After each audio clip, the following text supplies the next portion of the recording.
السلام علیکم ورحمۃ اللہ وبرکاتہ۔ الحمد للہ نحمده ونستعینه ونستغفره ونؤمن به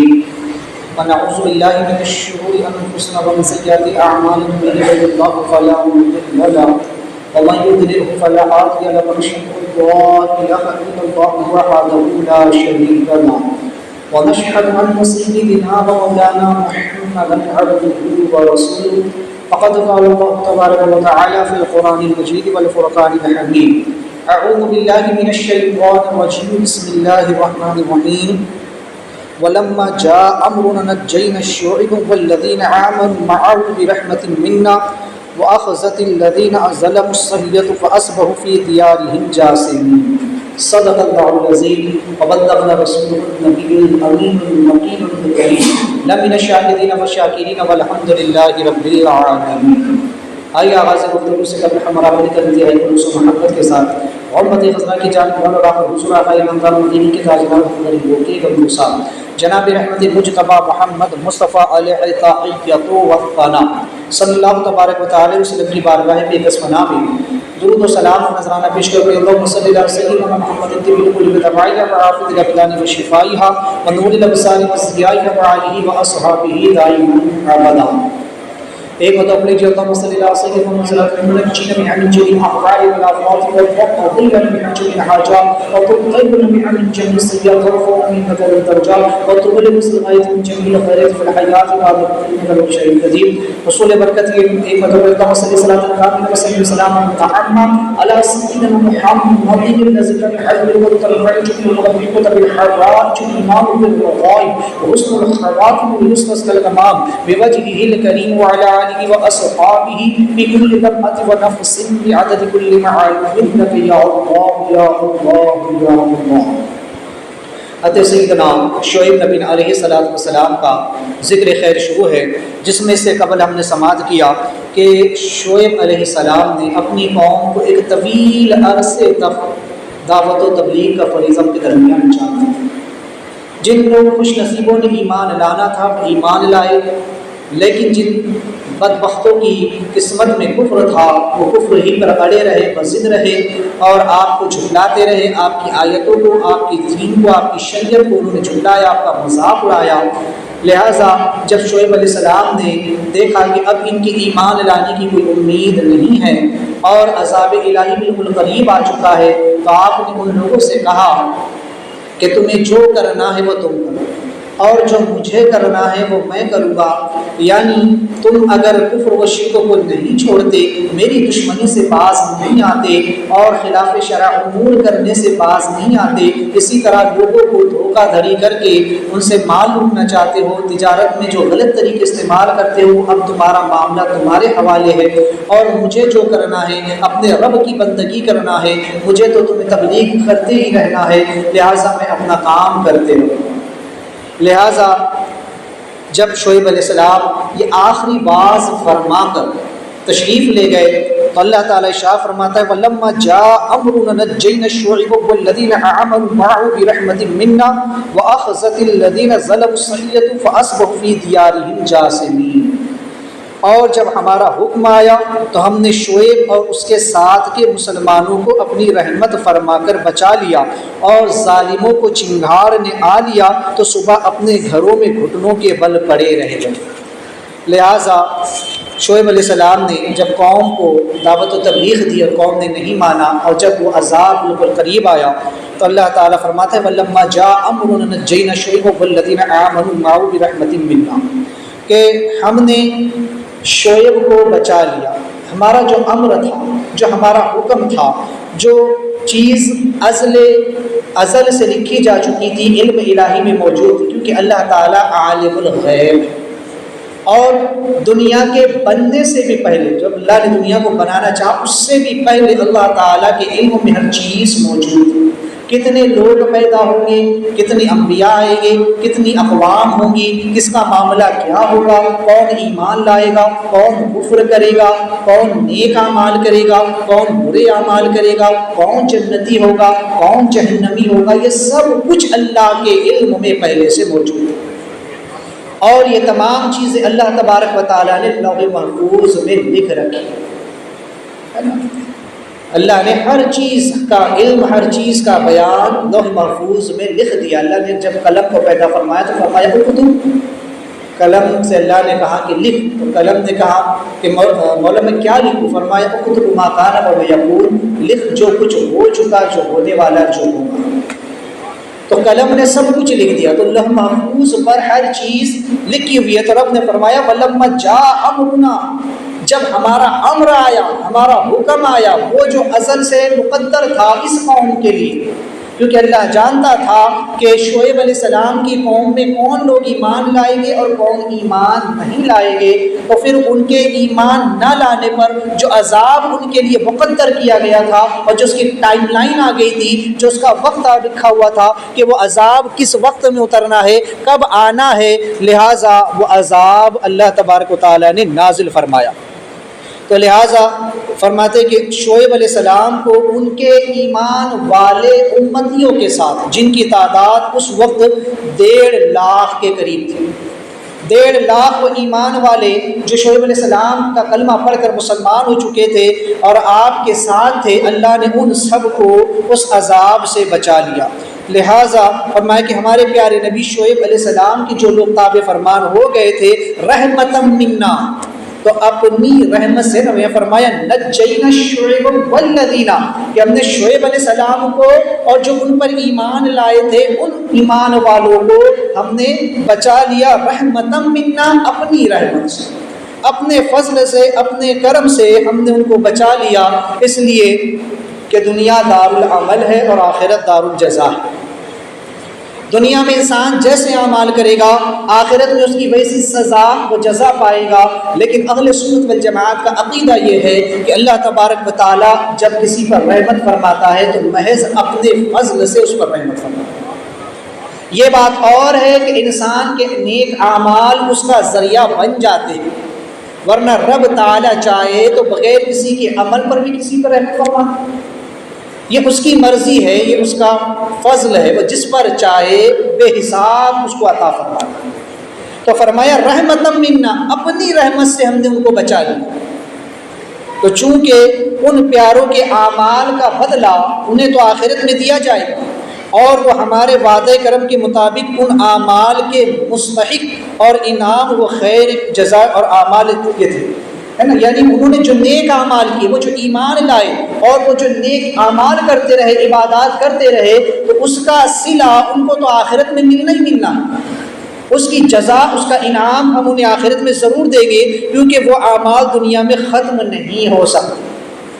ہے نا۔ انسان دنیا میں جو بھی عمل کرتا ہے، چاہے وہ اچھا ہو یا برا ہو، وہ ختم نہیں ہوتا ہے، وہ باقی رہتا ہے، اور وہی اس کے ثواب و عذاب کا سبب بن جاتا ہے۔ ایک زمانہ تھا کہ جب یہ کہا جاتا تھا کہ جب ترقی کا دور نہیں تھا، تو لوگوں کو آگے کی اگر کوئی بات بیان کرتا تو لوگ اس کی بات پر اعتماد نہیں کرتے تھے۔ اگر آج سے کئی سال پہلے اگر یہ بات کہی جاتی کہ انسان یہاں بیٹھ کر اگلے ملک میں بیٹھنے والے شخص سے بات کر سکتا ہے، اس کی ریکارڈنگ کر سکتا ہے، اس کی ویڈیو بن سکتی ہے، اس کی فوٹو نکالی جا سکتی ہے، اس کی آڈیو کلپ بن سکتی ہے، جو ہزاروں سال تک محفوظ رہ سکتی ہے۔ آج سائنس نے اتنی ترقی کر لی ہے کہ انسان کی ہر چیز اب ریکارڈ کر کے رکھی جاتی ہے۔ لوگوں کو یہ تھا کہ اعمال ہمارے لکھے نہیں جاتے ہیں، خدا اس کا حساب نہیں رکھ سکتا ہے، خدا کو معاذ اللہ وہ اگر بھول جائے اسے تھوڑی یاد رہے گا ہم نے کب کون سی نیکی کی اور کون سا گناہ کیا۔ آج سائنس نے اتنی ترقی کر لی ہے کہ آج ایسی ایسی مشینری ایجاد ہو چکی ہے، آج جو ہے تو ٹیکنالوجی کا دور ہے، آج ایک چھوٹی سی مائکرو چپ کے اندر، آج ایک چھوٹی سی جو ہے تو مائکرو چپ کے اندر جو ہے انسان کی ساری زندگی کا بایو ڈاٹا آ جاتا ہے۔ آج ہمارا آدھار کارڈ ہی اگر لے لیا جائے تو اس میں ہمارا پورا بایو ڈاٹا لکھا ہوا ہوتا ہے، ایک چھوٹی سی چپ ہے لیکن انسان کا پورا بایو ڈاٹا اس کے اندر موجود ہے۔ تو سوچے جب انسان اتنا کچھ کر سکتا ہے کہ اس کی زندگی کا پورا بایو ڈاٹا ایک چھوٹی سی میموری میں آ سکتا ہے، ایک چپ میں آ سکتا ہے، تو رب کائنات جس نے ساری کائنات کو پیدا فرمایا ہے کہ وہ بندوں کے ذرے ذرے کا حساب نہیں رکھتا؟ بے شک اس نے جو فرشتے کرامن کاتبین بٹھائے ہوئے ہیں اور وہ جو کاغذ اور قلم لے کر کے بیٹھے ہیں وہ جس طریقے سے لکھ رہے ہیں تو بندے کا ایک ایک عمل لکھا جا رہا ہے۔ پہلے یوں ہوتا تھا کہ انسان اگر گناہ کرتا کسی کو خبر ہوئی نہ ہوئی، لیکن آج سوشل میڈیا کا زمانہ ہے۔ آج اگر کسی کی نیکی یا کسی کا گناہ ریکارڈ کر لیا جائے تو وہ ہزاروں سال تک محفوظ بھی رہ سکتا ہے۔ تو چونکہ آج بہت سارے ذرائع آ چکے ہیں تو بہرحال تو اعمال انسان کے ختم نہیں ہوتے ہیں، ہے نا؟ تو چونکہ ان کا جو نیک اعمال کا صلہ ہے اللہ نے فرمایا انہیں آخرت میں دیا جائے گا، لہٰذا دنیا کے انعام اور عیش و عشرت اور حلال رزق کا میسر ہو جانا یہ ایک مسلمان پر دنیا میں اللہ کا بڑا فضل ہے۔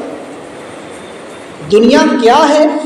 ویسے تو میں اس کو اخیر میں بیان کروں گا، لیکن یہاں صرف ایک بات چونکہ آئی ہے تو بتا دوں کہ دنیا جو ہے نا اللہ کے سامنے ایک مچھر کے پر کی حیثیت بھی نہیں رکھتی۔ اللہ کے نزدیک دنیا کی کوئی اوقات نہیں ہے۔ متاع دنیا قلیل، دنیا کا ساز و سامان بہت تھوڑا، یہ ختم ہونے والی فنا ہونے والی چیز ہے۔ وَلَلْآخِرَةُ خَيْرٌ لَكَ، اور آخرت جو ہے تو وہ باقی رہنے والی ابقا ہے، باقی رہنے والی چیز ہے۔ لیکن انسان اسی دنیا کو سب کو سمجھ بیٹھا ہے۔ تو اس دنیا میں اگر کسی مومن کو عیش و عشرت میسر آ جائے، چند دنوں کے لیے اس کو دولت عطا کر دی جائے تو لہٰذا یہ بھی محض اللہ کا فضل و کرم ہے۔ ورنہ اللہ کے رسول علیہ السلام فرماتے ہیں کہ الدنیا سجن المؤمنین وجنۃ للکافرین، دنیا مومنوں کے لیے قید خانہ اور کافروں کے لیے جنت ہے۔ قید کی زندگی انسان کی کیسی ہوتی ہے؟ کسی کو اگر جیل میں ڈال دیا جائے تو وہاں اس کو آرام میسر نہیں ہوتا ہے، عیش کی زندگی انسان نہیں گزار سکتا ہے۔ اسے اسی طرح زمین پر سونا ہے، وہیں کھانا ہے، وہیں اپنی زندگی گزارنی ہے۔ اسے اپنے مطلب کی، اپنی خواہش کی چیزیں وہاں نہیں مل سکتی ہیں۔ تو دنیا مومن کے لیے قید خانے کی طرح ہے، اسے ایسی ہی زندگی گزار کر یہاں سے گزر جانا ہے۔ جس طرح کسی انسان کو اگر حکومت جو ہے تو اگر کوئی انسان جرم کرے، پولیس اس کو پکڑ کر لے جائے اور کورٹ میں اس کا جو ہے تو جرم ثابت ہو جائے اور اسے سزا دے دی جائے کہ 1 سال کے لیے، 5 سال کے لیے، 10 سال کے لیے اسے جیل میں رکھا جائے، تو جو سزا کے لیے 5 سال کے لیے، 10 سال کے لیے وہ جیل میں رکھا گیا ہے وہ زندگی ویسی گزارے گا جیسی جیلر چاہے گا، جیسے پولیس چاہے گا، جو اس کو دے گا وہی اس کو کھانا پڑے گا، ویسے اس کو رہنا پڑے گا۔ جب وہ 10 سال کے بعد، 5 سال کے بعد جب بھی وہ باہر نکلے گا تب وہ اپنی مرضی کی زندگی جی سکتا ہے۔ یہ دنیا مومن کے لیے قید خانہ ہے، اسے یہاں زندگی اپنے رب کی مرضی کے مطابق گزارنی ہے۔ جب یہاں اپنے رب کی مرضی کے مطابق زندگی گزارے گا تو جنت میں اپنی مرضی سے جہاں چاہے گا گھومے گا پھرے گا۔ اسی لیے اللہ کے رسول نے فرمایا دنیا سجن المؤمنین، دنیا مومن کے لیے قید خانہ ہے، اس کے لیے شریعت کی قید لگائی گئی ہے۔ یہ حلال ہے، یہ حرام ہے، یہ حق ہے، یہ باطل ہے، یہ صحیح ہے، یہ غلط ہے، اور تجھے حق کو قبول کرنا ہے، تجھے حلال کو قبول کرنا ہے، تجھے سیدھے راستے پر چلنا ہے، لہٰذا اس کے لیے قید لگائی گئی۔ تو چونکہ دنیا مومن کے لیے ایک قید خانے کی طرح ہے، لیکن وہ جنت للکافرین، کافروں کے لیے جنت ہے، ان کے لیے کوئی قید نہیں ہے۔ وہ حرام کھائے، وہ جو ہے تو حرام خوری کرے، حرام کاری کرے، وہ جو چاہے کر لے، یہ دنیا میں عیش عشرت اس کے لیے جو ہے تو یہی اس کی سب کچھ ہے، کیونکہ پھر آخرت میں اس کے لیے دائمی عذاب ہے، اس کے لیے ہمیشگی کا عذاب ہے، تو لہٰذا اس کے لیے یہ جنت ہے۔ تو لہٰذا اگر کسی مومن دنیا میں اللہ مال دے دے، عزت دے دے، شہرت دے دے، اسے عیش کی زندگی دے دے، تو یہ خدا کا فضل و کرم ہے اس میں، کہ اللہ نے یہاں پر بھی اس پر جو ہے تو کرم فرما دیا۔ تو لہٰذا یہاں جو فرمایا رحمتم منا، تو یہاں رحمت سے مراد توفیق الہی کا مل جانا ہے نا، یا تو یوں بھی ہے یا یوں بھی ہے کہ اس سے مراد ایمان ہے، کہ جس کو اللہ ایمان کی دولت اس دنیا میں عطا کر دے۔ لیکن زیادہ ٹھیک یہ ہے کہ اللہ جس کو توفیق دے دے، اللہ جس پر اپنا کرم فرما دے، کیونکہ ایمان تو پہلے مقدر میں لکھا جا چکا ہے، کس نے ایمان لانا ہے، کس نے کفر کرنا۔ تو لہٰذا یہاں پر ایک دوسری رحمت یعنی اللہ کی شفقت، اللہ کا پیار مراد ہے، کہ اللہ اپنے بندوں سے کتنی محبت کرتا ہے، بندوں سے کتنا پیار کرتا ہے۔ تو لہٰذا بتایا گیا روایتوں میں کہ اللہ تعالیٰ 70 ماؤں سے زیادہ اپنے بندے سے محبت فرماتا ہے۔ تو اس دنیا میں اللہ کی رحمت یہ ہے کہ اللہ اپنے بندے سے پیار کرتا ہے، محبت کرتا ہے۔ اور پھر فرمایا اس کے بعد کہ وَأَخَذَتِ الَّذِينَ ظَلَمُوا الصَّيْحَةُ فَأَصْبَحُوا فِي دِيَارِهِمْ جَاثِمِينَ کہ پھر ہم نے ان کو پکڑ لیا، ہمارے عذاب نے ان کو گھیر لیا، لہٰذا جکڑ لیا انہیں ہر طرف سے، پکڑ لیا ان لوگوں کو جنہوں نے ظلم کیا غریبوں پر، جنہوں نے ناپ تول میں زیادتی کی کمی کی، ناپ میں تول میں جنہوں نے کمی کی اور زیادہ قیمت انہوں نے وصول کی، کبھی بھاؤ بڑھا کر تو کبھی بھاؤ گرا کر تو کبھی جو ہے تو کھوٹے سکے دے کر کے اور سامنے والے کے اچھے سکے لے کر، یا مسلمانوں پر انہوں نے ظلم و ستم کیا، ان کو ستایا، انہیں طعنے دیے، انہیں مارا، انہیں جو ہے تو طرح طرح کا ان کا مذاق اڑایا، ان کا تمسخر کیا، یا مومنوں کے دل دکھائے، یا نبی پاک اپنے نبی کی انہوں نے جو ہے تو مخالفت کی، ان کی نافرمانی کی، یا وہ لوگ کہ جنہوں نے خود اپنی جانوں پر ظلم کر لیا، جنہوں نے بت پرستی کی، جنہوں نے کفر کیا، جنہوں نے شرک کیا، بددیانتی کی، غرور کیا، گھمنڈ کیا، اور جو ہے تو ایسے سرکشوں کو،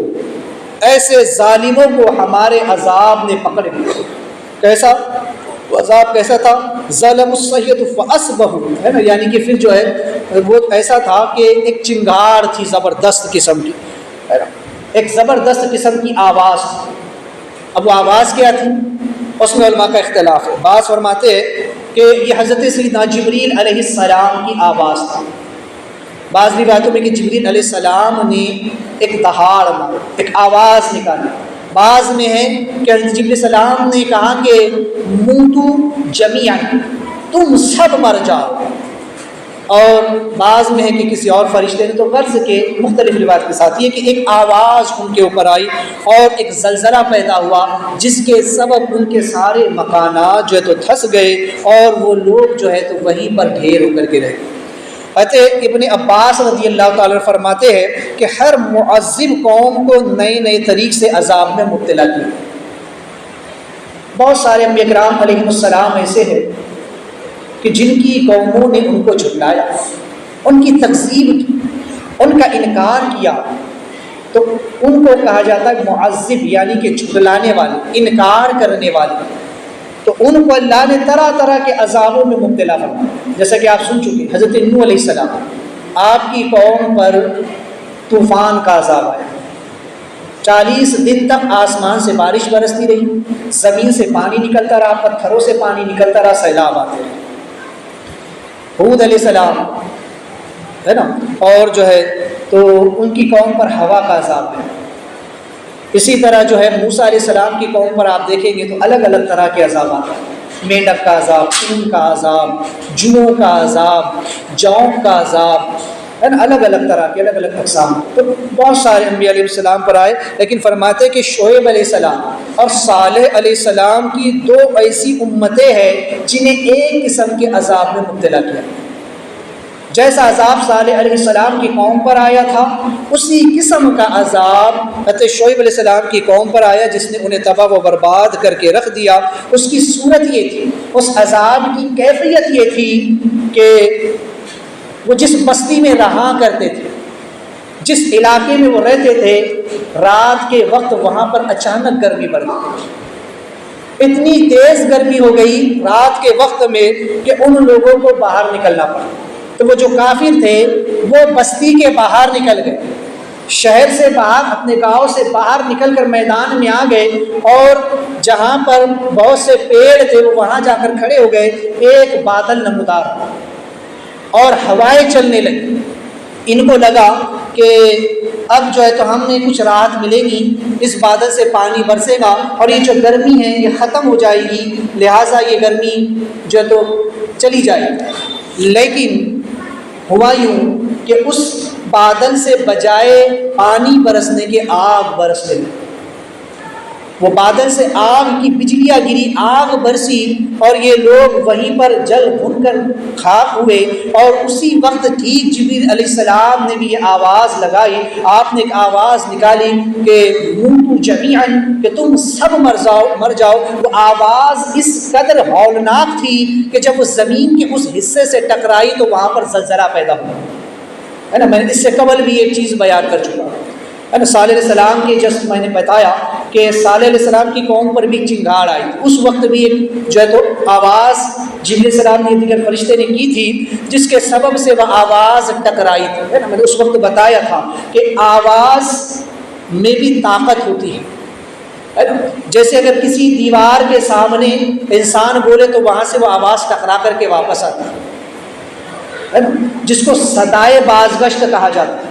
اگر کسی گنبد کے اندر، کسی پہاڑ میں یا کسی بند جگہ پر انسان آواز سے پکارے، زور سے آواز کرے تو وہ آواز وہاں سے ٹکرا کر واپس آتی ہے، جسے صدائے بازگشت کہا جاتا ہے۔ آواز میں اتنی طاقت ہوتی ہے کہ وہ چیزوں کو، در و دیوار کو ہلا دیتی ہے، زمین کو تھرا دیتی ہے۔ جب آپ دیکھیں کہ میزائل جب لانچ کیا جاتا ہے تو جس جگہ پر میزائل کو لانچ کیا جاتا ہے تو وہ زمین وہاں کی اتنی ہلنے لگتی ہے، وہاں زلزلہ سا پیدا ہوتا ہے۔ اسی لیے جب بھی میزائل کا جو معاملہ ہوتا ہے وہ شہر سے، گاؤں سے بہت دور علاقوں میں رکھا جاتا ہے، تاکہ اس کی سبب سے جو لہریں اٹھے وہ شہر پر یا گاؤں پر اس کا اثر نہ ہو، وہاں زلزلہ نہ آنے۔ آپ دیکھیں جہاں پر بم گرتے ہیں وہاں کی جب اس زمین سے ٹکراتا ہے، کوئی اسٹرائڈ آسمان سے جب زمین پر گرتا ہے تو وہاں پر زلزلہ پیدا ہوتا ہے۔ تو یہ آواز میں بھی اتنی جو تو طاقت ہوتی ہے۔ تو جب جبریل علیہ السلام نے آواز نکالی تو ایک طرف بادل سے آگ برسی اور دوسری طرف جبریل علیہ السلام کی آواز سے زمین تھرا اٹھی، جس کے سبب سے وہ لوگ بعض تو آگ میں جل کر جھلس کر مر گئے، اور بعض جو ہے تو اس آواز کو سن کر ان کے کان اور کلیجے پھٹ گئے، اور بعض زلزلے میں دب کر کے انہی مکانات میں دب کر کے وہ مر گئے۔ قرآن کہتا ہے کہ فَأَصْبَحُوا دَارِهِمْ جَاثِمِينَ، ایسے ہو گئے جیسے ان کا وجود ہی نہیں تھا، جیسے وہ کبھی تھے ہی نہیں۔ ان لوگوں کا حال یہ ہو گیا، اسے پڑے تھے اپنے گھروں میں اوندے کہ گویا کبھی وہاں بستی آباد ہی نہیں تھی، وہاں کسی قسم کی قوم کبھی رہا ہی نہیں کرتی تھی۔ جیسے پرندے جب پر پھیلا کر کے اڑتے ہیں اور جب وہ پر پھیلانا چھوڑ دے اور اسی حال میں رہ کر جب آئے تو وہ زمین پر اسی حال میں گر جاتے، تو فرمایا ان سے ان کی تشبیہ دی گئی، مثال دی گئی، ایسے وہ اوندھے پڑے ہوئے تھے اپنے گھروں۔ تو لہٰذا یہ ہے ان کے لیے ایک ذلت کا عذاب، جس کی بشارت حضرت سیدنا شعیب علیہ السلام نے دی تھی کہ تم پر ایک ذلت کا عذاب آئے گا۔ لہٰذا اللہ تعالیٰ نے یہاں پر مومنوں کو بچا لیا، اور اس قوم پر جو ہے تو عذاب بڑا دردناک قسم کا۔ اب چونکہ بعض علماء فرماتے ہیں کہ شعیب علیہ السلام 3 قوموں کی طرف نبی بن کر آئے، قوم مدین کی طرف، ایکا والوں کی طرف، اور ایک اور قوم تھی ان کی طرف۔ تو لہٰذا ان پر یا تو بیک وقت عذاب آیا لیکن الگ الگ قسم کا آیا،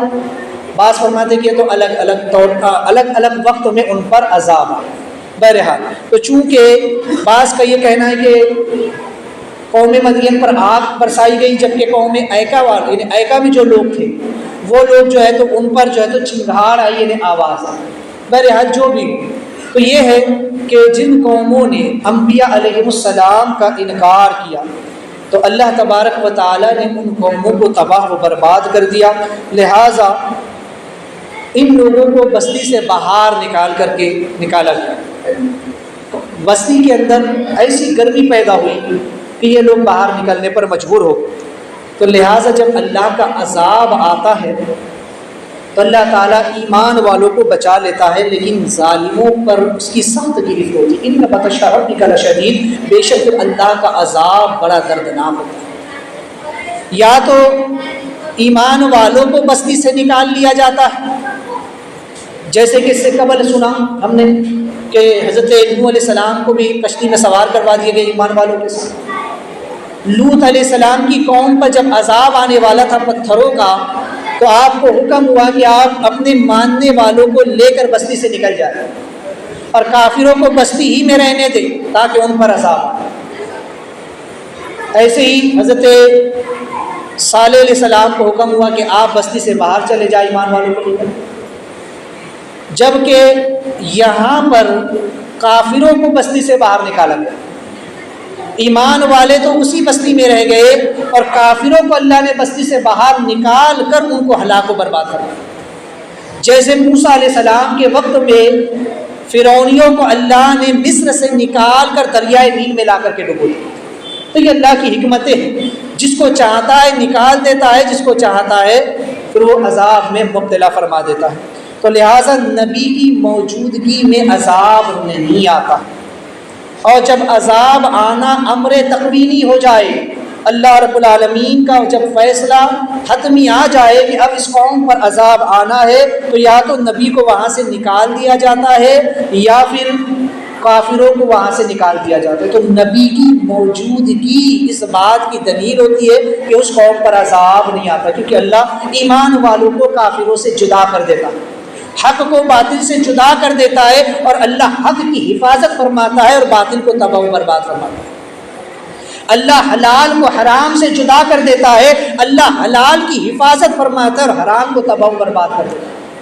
حلال روزی میں اللہ برکتیں عطا فرماتا ہے، جبکہ حرام میں، سود میں، گٹ میں، لون میں اللہ تعالیٰ تباہی و بربادی کو رکھ دیتا ہے۔ تو لہٰذا یوں ہے کہ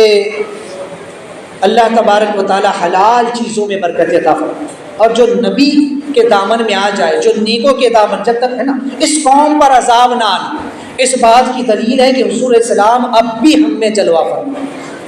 حضور اب بھی زندہ ہے اور اپنی قوم کی حفاظت فرما رہے ہیں، لہٰذا یہی سبب ہے کہ اس قوم پر ویسے عذاب نہیں آتے جیسے پچھلی امتوں پر آتے۔ تو لہٰذا نیکوں کا ساتھ ہر مصیبت میں مشکل کشا ہوتا ہے۔ جو لوگ نیک لوگوں کے ساتھ رہ جاتے ہیں، ان کا دامن تھام لیتے ہیں، اللہ تبارک و تعالیٰ انہیں بھی عذاب سے بچا لیتا ہے، مصیبتوں سے بچا لیا کرتا ہے۔ نیک لوگوں کا ساتھ، اس لیے قرآن میں کہا گیا، ہم دعا کرتے ہیں کہ اہدنا الصراط المستقیم، اللہ ہم کو سیدھے راستے پر چلا، صراط الذین انعمت علیہم، راستہ ان کا جن پر تو نے انعام فرمایا۔ اور انعام کن پر ہوا؟ من النبیین والصدیقین والصالحین والشہداء والصالحین، کہ اللہ کا انعام نبیوں پر ہے، صدیقین پر ہے، شہداء اور صالحین پر۔ تو جو ان لوگوں کا دامن تھام لے، ان نیک لوگوں کی راہ کو تھام لے، وہ انسان بھی گناہوں سے بھی بچ جاتا ہے اور عذابات سے بھی بچ جاتا ہے اور مصیبتوں سے بھی بچا لیا جاتا ہے۔ نیک لوگوں کے دامن میں جس نے پناہ لی، انبیاء اولیاء کے دامن میں جس نے پناہ لی، اللہ اسے ہر مصیبت سے، ہر عذاب سے بچا لیتا ہے۔ اب یہاں سے سمجھیں کہ نبی کا دامن یا ولی کے دامن میں جس نے پناہ لی، اللہ اس کی حفاظت فرماتا ہے، اللہ اس کی مدد فرماتا ہے، ورنہ پھر حال یہ ہوتا ہے کہ گو کے ساتھ جو بھی پس دیے جاتے ہیں۔ اب نبی علیہ السلام کا دامن کیا ہے اس وقت؟ حضور کی شریعت ہے۔ جو شریعت کے دائرے سے باہر نکلے گا، جو اپنا قدم نبی کی امان سے باہر رکھے گا، وہ انسان مصیبتوں میں گرفتار ہوگا، اگرچہ ایمان والا ہے، لیکن جب بھی وہ شریعت کے خلاف کام کرے گا تو اللہ اسے مصیبت میں مبتلا فرما دے گا۔ کیوں؟ اس لیے کہ شریعت نبی کی امان ہے، شریعت حضور کی امان ہے۔ جو شریعت کے اصولوں پر عمل کرے گا، جو شریعت کو فالو کرے گا، جو شریعت پر عمل کرے گا، اللہ تبارک و تعالیٰ اسے اپنی رحمت میں رکھے گا اور ہر مصیبت، بلا، پریشانی سے، عذاب سے اس کی حفاظت فرمائے گا۔ لیکن جو انسان شریعت کی خلاف ورزی کرے گا، نمازوں کو چھوڑے گا، نیک اعمال کو چھوڑے گا، اللہ اس کے رسول کے احکام کی نافرمانی کرے گا، تو پھر اللہ اسے طرح طرح کی مصیبتوں اور پریشانیوں میں مبتلا فرماتے ہیں۔ تو لہٰذا اس چیز کو سمجھے، اللہ تعالیٰ کے نبی غیب داں ہوتے ہیں، انہیں غیب کا علم ہوتا ہے کہ کب اللہ کا کون سا فیصلہ ہونے والا ہے، کب کون سا فیصلہ حتمی ہے اور کون سا فیصلہ تقدیر مبرم سے ہے اور کون سا فیصلہ تقدیر شبیہ مبرم سے، کون سا عذاب ٹل سکتا ہے اور کون سا عذاب نہیں ٹل سکتا ہے۔ یہ انبیاء علیہ السلام کو اس کا علم ہوتا ہے، جیسا میں نے شروع میں کہا کہ اللہ نے ہر چیز لوح محفوظ پر لکھ دی ہے اور اللہ بھولنے سے پاک، لہٰذا یہ جو اللہ نے لکھا ہے یہ اپنے نبیوں کے لیے لکھا ہے۔ تو انبیاء علیہ السلام اپنی نگاہ نبوت سے جان لیتے کہ یہ اب جو عذاب آنے والا ہے یہ اللہ کا امر ہے جو کہ حتمی فیصلہ ہے اور اب اس سے کوئی بچ نہیں سکتا ہے کہاں۔ تو لہٰذا ان کو یہ غیب کا علم ہوتا ہے۔ اور پہلے زمانے میں انبیاء علیہ السلام ہی پر صرف تبلیغ فرض تھی، لیکن اللہ تبارک و تعالیٰ نے حضور علیہ السلام کی امت پر بھی تبلیغ کا فریضہ انجام دینا فرض قرار دیا کہ ہر انسان اپنی اپنی استطاعت کے مطابق جو ہے تو اس دینی فریضے کو انجام دے۔ حضور السلام کی شریعت میں انبیاء کے بعد چونکہ نبیوں کا سلسلہ تو ختم ہو چکا، تو اولیاء اور علماء یہ اپنی اپنی لائن سے کام کرتے ہیں، لیکن اس کے علاوہ بھی عام لوگوں کے لیے بھی حکم کیا ہے؟ حضور فرماتے ہیں بلغوا عنی ولو آیت وحرفا، پہنچا دو میری جانب سے اگرچہ تمہیں ایک آیت یا ایک حرف کا بھی علم ہے۔ اگر ہم ایک مسئلہ جانتے ہیں اور ہمارا دوسرا مسلمان بھائی وہ مسئلہ نہیں جانتا ہے تو ہماری ذمہ داری ہے کہ وہ مسئلہ ہم اس کو بتا دیں، وہ بات اس کو دین کی ہم سکھا دیں، اسے سمجھا دیں تاکہ وہ اس گناہ سے اس غلط کام سے وہ بچ جائے۔ تو یہ ہر مسلمان پر لازم ہے کہ ہر کسی کو دوسرے کو برائی سے وہ روکے۔ لیکن آج ہمارا حال کیا ہے کہ ہم دنیا میں ملوث ہو چکے ہیں، دنیا پرستی دنیا داری اس قدر آ چکی ہے کہ ہر انسان اب شریعت سے دور۔ دنیا کیا ہے، دنیا کی حقیقت کیا ہے اور اس دنیا کا زہد کیا ہے، اس کو اس حدیث پاک کے ذریعے سمجھے۔ حضرت جابر بن عبداللہ رضی اللہ تعالیٰ وہ روایت کرتے ہیں کہ حضور صلی اللہ علیہ وسلم کی مجلس میں میں موجود تھا، وہ خود اس حدیث کے راوی فرماتے ہیں کہ میں حضور السلام کی خدمت اقدس میں بیٹھا ہوا تھا کہ اچانک ایک مرد صالح جو ہے تو وہاں پر داخل ہوا۔ ایک مرد ایسا آیا، ایک شخص ایسا آیا کہ جس کے بدن پر سفید لباس تھا اور اس کی بڑی کالی زلفیں تھی اور بڑا روشن اور تابناک اس کا چہرہ تھا اور موتیوں کی طرح اس کے دانت جو ہے تو چمک رہے، بڑا روشن اور تابناک اس کا چہرہ تھا اور بڑی اچھی رفتار میں وہ چل کر کے آیا اور آقا کریم صلی اللہ علیہ وسلم کے پاس آ کر کے وہ بیٹھ گیا اور حضور صلاۃ و تسلیم کے پاس بیٹھ کر کے اس نے حضور سے سلام عرض کیا، السلام علیکم یا ایھا۔ حضور علیہ السلام نے اس کے سلام کا جواب دیا، پھر اس نے حضور سے سوال کیا اور اس نے پوچھا کہ یا رسول اللہ یہ بتائے کہ دنیا کیا ہے۔ اس شخص نے حضور سے پوچھا کہ یا رسول اللہ دنیا کیا ہے، تو حضور علیہ السلام نے فرمایا کہ اس کی مثال خواب کے خیال کی جیسی ہے۔ دنیا کی مثال خواب کے خیال کے جیسی ہے، فرق اتنا ہے کہ انسان خواب میں جو کچھ دیکھتا ہے اس پر اس سے مواخذہ نہیں ہوتا، البتہ دنیا میں جو بھی کرے گا اس کا حساب و کتاب اسے دینا پڑے۔ کیا مطلب؟ یعنی کہ جس طرح انسان خواب دیکھتا ہے، اگر وہ خواب میں دیکھے کہ میں گھوم رہا ہوں، پھر رہا ہوں، کچھ جو بھی کر رہا ہوں، کوئی چیز کھا رہا ہوں، اس کی لذت کو محسوس کرتا ہے، کوئی اگر اسے تکلیف ہو تو تکلیف کو بھی وہ محسوس کرتا ہے، لیکن جب خواب سے اٹھتا ہے تو ویسا کچھ بھی حقیقت میں نہیں ہوتا۔ خواب میں اس نے دیکھا کسی نے اسے قتل کر دیا لیکن حقیقت میں وہ قتل نہیں ہوا۔ خواب میں دیکھا کہ بڑی اعلیٰ و اقسام کی نعمتیں کھائی، لیکن جب خواب سے اٹھا تو نیند سے اٹھا تو بھوکا کہ بھوکا ہی۔ تو فرمایا جو خواب میں ہوتا ہے وہ صرف ایک خیال ہی ہوتا ہے انسان کا، لیکن حقیقت میں دنیا میں ایسا نہیں ہوتا کہ دنیا میں کوئی کسی کو بیداری میں قتل کر دے تو وہ مر جائے، اگر بھوکا ہے کچھ کھا لے تو کھانے کے بعد اس کا پیٹ بھر جائے گا۔ تو فرمایا یہ فرق ہے دنیا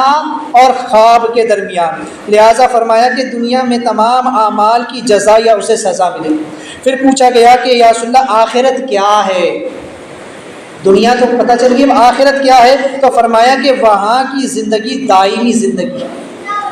آخرت کی زندگی ہمیشہ کی زندگی ہے جو ختم نہیں ہوگی، جو فنا نہیں ہوگی۔ تو فرمایا کہ وہ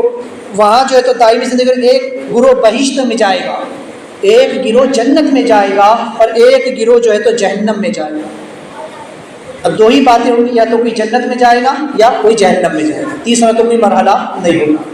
پھر پوچھا کہ رسول اللہ جنت کیا ہے، بہشت کیا ہے؟ تو حضور علیہ السلام نے فرمایا کہ بہشت کا بدلہ دنیا کو خرچ کرنے پر ہے، لیکن اس کے طالب کو اس میں دائمی نعمتوں سے نوازا جائے گا۔ یعنی کہ جو انسان دنیا کو خرچ کر دے، کیا مطلب؟ اس دنیا سے اپنا تعلق توڑ لے، اللہ نے جو بھی دنیا میں دیا ہے وہ خالص اللہ اس کے رسول کی رضا کے لیے اس کو خرچ کر دے۔ اگر اللہ نے مال دیا ہے تو اللہ کی راہ میں اس کو خرچ کرے، اللہ نے صحت دی ہے تو اللہ کی بندگی کرے اور اس کے بندوں کی مدد کرے۔ یعنی دنیا میں رہ کر دنیا سے کنارہ کش ہو جانا، دنیا کو خرچ کر دینا، یعنی اس دنیا کو سب کچھ سمجھنا بیٹھنا، یہ جنت ہے کیوں؟ کیونکہ جب انسان اپنی نفسانی خواہشات کو دبا لے، جب اپنا ایک پیر اپنے نفس پر رکھ دے تو اس کا دوسرا پیر جنت میں ہوتا ہے۔ اپنی تمام خواہشات کو ترک کر دے اور صرف اللہ اس کے رسول کی مرضی کے موافق زندگی گزارے، شریعت کے احکام کے مطابق زندگی گزارے، تو پھر وہ انسان کا صلہ جنت ہے، اور جو اللہ اس کو جنت کی دائمی نعمت ہے اسے ہمیشہ کے لیے عطا فرمائے گا۔ پھر پوچھا کہ رسول اللہ جہنم کیا ہے؟ تو فرمایا آخرت کو اس کے بدلے میں خرچ کر دینا، یعنی جو انسان اپنی آخرت کو برباد کر لے، آخرت کو جو تو دنیا کے بدلے خرچ کر دے، یعنی دنیا کا آخرت کا سودا دنیا سے کرے، اسی دنیا کو سب کچھ سمجھ لے کہ مجھے بس یہی رہنا ہے، یہی کمانا ہے، کھانا ہے، پینا ہے، اپنی مرضی کے مطابق زندگی گزارنی ہے، اور آخرت کی طرف اس کا کوئی خیال ہی نہ ہو، وہ قبر کی تیاری نہ کرے، وہ حشر کی تیاری نہ کرے، وہ یہ نہ دیکھے کہ مرنے کے بعد بھی مجھے اٹھنا ہے اور مجھے حساب و کتاب دینا ہے۔ تو جو انسان آخرت کو بھلا دے، قبر کو بھلا دے اور اسی دنیا کو سب کچھ سمجھ لے، اس کا ٹھکانہ جہنم، وہ جہنم میں جائے گا اور ہمیشہ کے لیے اس میں پڑا رہے گا۔ پھر پوچھا کہ رسول اللہ آپ کی امت میں سب سے بہترین انسان کون ہے؟ تو میرے آقا علیہ السلام نے فرمایا کہ وہ جو اللہ کا اطاعت گزار ہے، جو اللہ کا فرما بردار بندہ ہے، جو اللہ کے احکام پر عمل کرتا ہے، جو شریعت پر عمل کرتا ہے، وہ میری امت میں سب سے بہترین انسان، سب سے اچھا انسان ہے۔ پھر عرض کیا کہ رسول اللہ اس کی علامت کیا ہے، اس کی پہچان کیا ہے؟ تو حضور نے فرمایا کہ اس شخص کی طرح ہے کہ جو قافلے سے کے پیچھے بھاگتا ہوا جا رہا ہے نا۔ مثال کے طور پر حضور نے فرمایا کہ جیسے کوئی قافلہ چل رہا ہو اور کوئی انسان قافلے سے پیچھے رہ گیا اور وہ اس قافلے میں شریک ہونے کے لیے پیچھے بھاگتا ہوا جا رہا تاکہ میں جلدی سے اس قافلے میں شریک ہو جاؤں۔ فرمایا یہ اس کی مثال ہے نیک انسان کی۔ ان کی ہم سمجھیں مطلب یہ کہ یہ دنیا ایسی ہے کہ انسان اس کو بھاگتے دوڑتے یعنی گزار لے عبادتوں کے ذریعے، کیونکہ آخرت کی طرف جو قافلہ روا دوا ہے اسے پتہ ہے کہ یہ زندگی کا قافلہ جو چل رہا ہے یہ کہاں جا رہا ہے؟ موت کی طرف جا رہا ہے، مرنا ہے، یہ زندگی ختم ہونے والی ہے، یہ زندگی کا قافلہ جو آگے بڑھ رہا ہے، تو مجھے اس میں زیادہ سے زیادہ رب کی بندگی کرنی ہے، عبادت کرنی ہے، نیک اعمال کرنے ہیں۔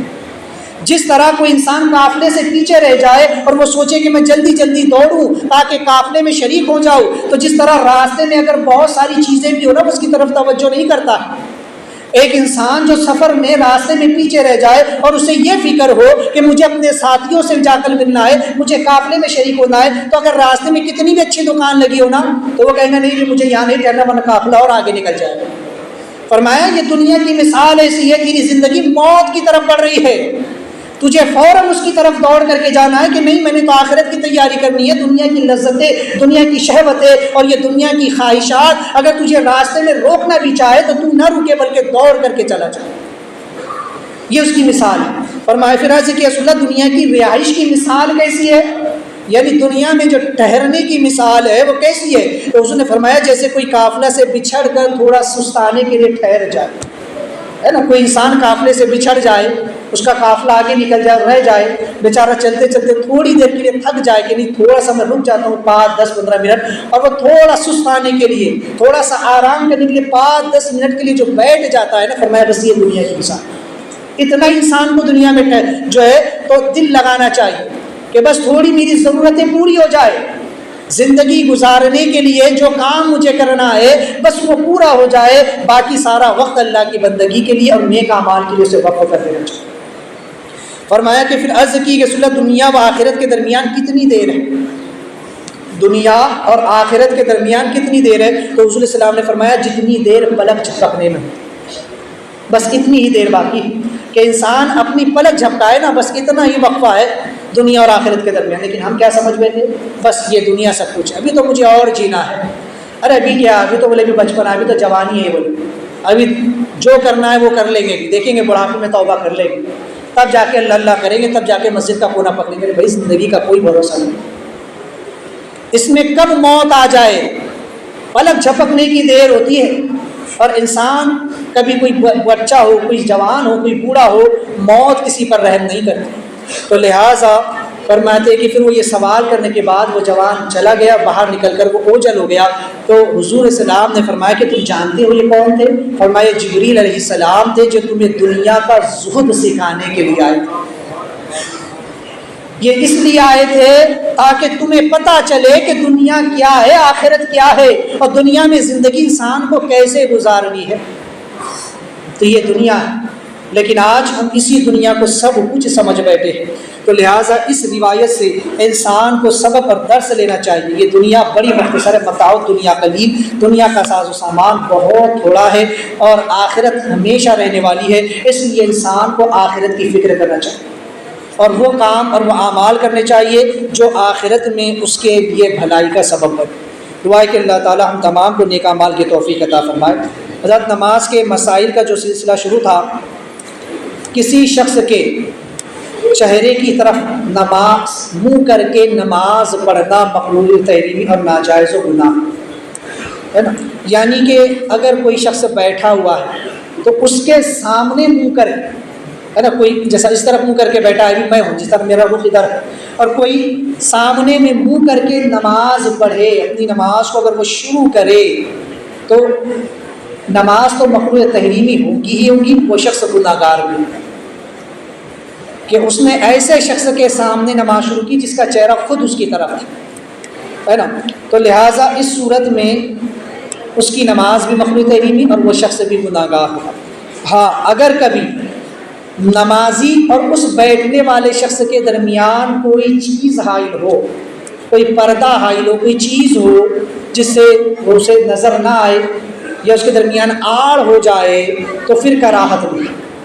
یا اس کی پیٹھ اس کی طرف ہو تو پھر کوئی کراہت نہیں ہے، یعنی اگر جیسا کہ آپ بیٹھے اور آپ کے پیچھے کوئی نماز پڑھ رہا ہے تو اس میں کوئی کراہت نہیں ہے۔ اب سمجھے کہ ایک شخص ادھر منہ کر کے بیٹھا تھا اور اگلا نے اس کے سامنے منہ کر کے نماز شروع کی تو وہ گناہ گار ہے، لیکن پہلے شخص نے نماز شروع کر دی، اس وقت تو کوئی نہ تھا، اور وہ شخص جو اس کے آگے بیٹھا ہوا تھا وہ اس نے اپنا چہرہ گھما لیا، وہ اس کی طرف منہ کر کے بیٹھ گیا، یا بعد میں آیا اس کے سامنے آ کر کے کھڑا ہو گیا، تو اب گناہ اس شخص پر ہے جو پھرا ہے، جس نے اس نمازی کے سامنے اپنا رخ کیا ہے، اب گناہ اس پر ہوگا، کیونکہ نمازی تو اپنی نماز پہلے شروع کر چکا تھا، اس لیے گناہ اب اس پر نہیں اس پر ہوگا۔ تو لہٰذا اگر وہ شخص بیٹھا ہوا ہے اور کوئی اس کے سامنے میں آ جائے کہ اس کے درمیان آڑ ہو جائے تو چل جائے گا، لیکن اگر وہ کھڑا ہوا ہے، اگر قیام میں بھی اس کا سامنا ہو جاتا ہے تب بھی نماز مقروء تحریمی۔ تو لہٰذا کسی ایسے شخص کے سامنے کہ جس کا رخ ہماری طرف ہو، اس کے سامنے منہ کر کے نماز نہ پڑھے، اور اگر کوئی نماز پڑھ رہا ہے تو اس کے سامنے جا کر کے نہ کھڑے ہو جائے، اس کی طرف منہ کر کے کھڑے نہ ہو جائے۔ ان مسائل کو ذہن میں رکھے۔ دوران گفتگو توبہ کرتا ہوں، استغفر اللہ ربی من کل ذنب واتوب الیہ، لا الہ الا اللہ محمد رسول اللہ۔